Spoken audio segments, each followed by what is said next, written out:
Well, I think we've got to keep shining a light on what's really going on. And look, earlier tonight I spoke with Peter Credlin on her program, and she said that she would, if I would accept it, she would come to Alice Springs and bring the cameras. And because I said, look, I could take anybody on a tour of this community and show them places where different family members of mine have been murdered in these different, it's right throughout the Northern Territory, and tell their story. And that's what I think is dehumanizing. I mean,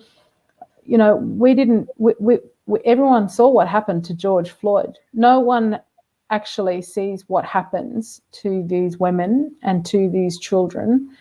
And so it takes away that human element. And the media, and I read one of the messages earlier, is that the media have a role to play, and they are not playing that role effectively enough. I mean, they are exploiting the situation. Q&A exploit the situation. They have, as far as I'm concerned, have exploited the mother of Dave and Dungai, the way that they, when you have someone appear on a program like that and express their beliefs which don't necessarily align with the truth, no one is going to be prepared to challenge that.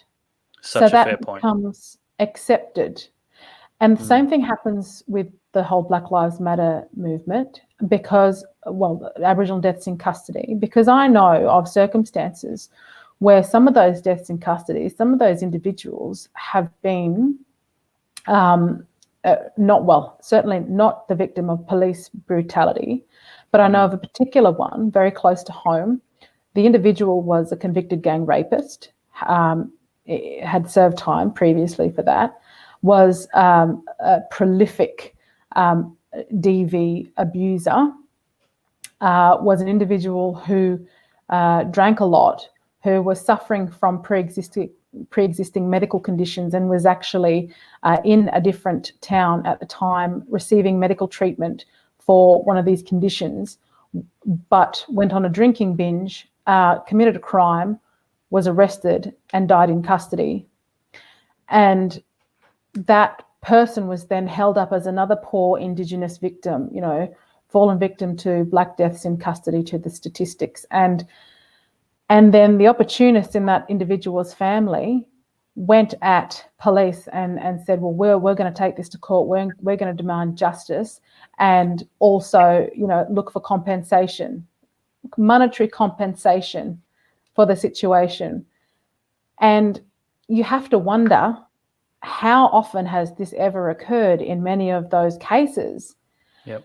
And the way the media run with it is not to actually look any further than the person's skin color and that they've died in custody, and that's enough.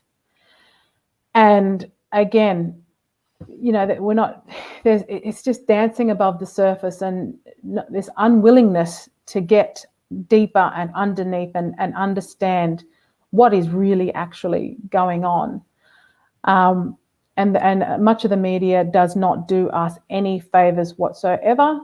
As far as I'm concerned, much of the left media are about being seen as allies to Aboriginal people, is about making money, is about maintaining their status, maintaining their ability to create clickbait. That's all it comes down to. There is no real care for the plight of marginalised Aboriginal people. Yeah.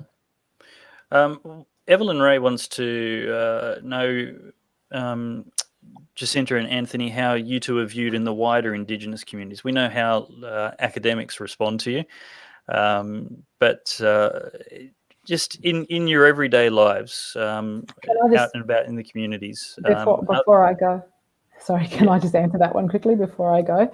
Thanks, Jacinta. Look, I'm more and more that I'm speaking up about these issues. I've made enemies in my own family, which is fine by me, because I think it's important to begin with your own family and to call these sorts of things out. And I've been threatened that if I go to Yuendamu, I'll get bashed.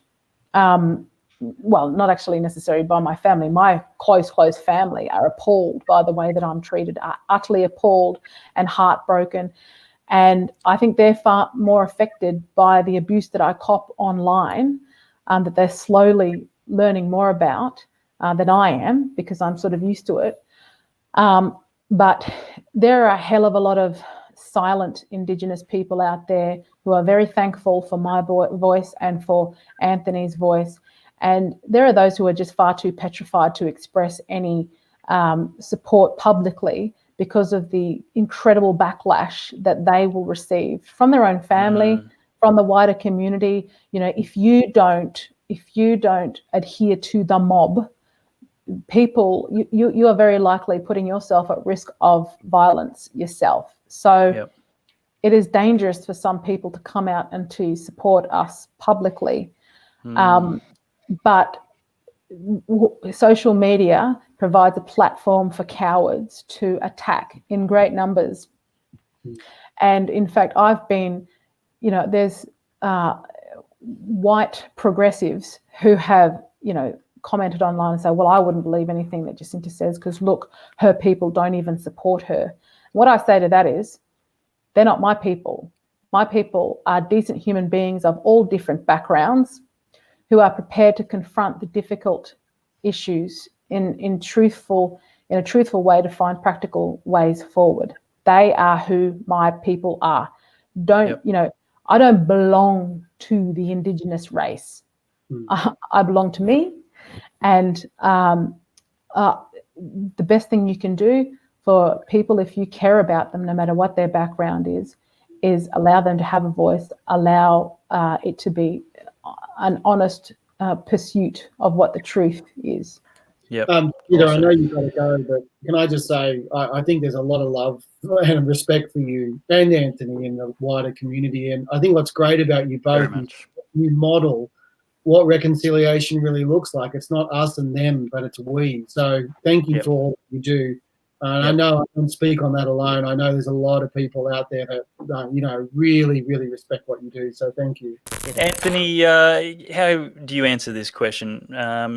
Would you say you're in the minority with your political social views?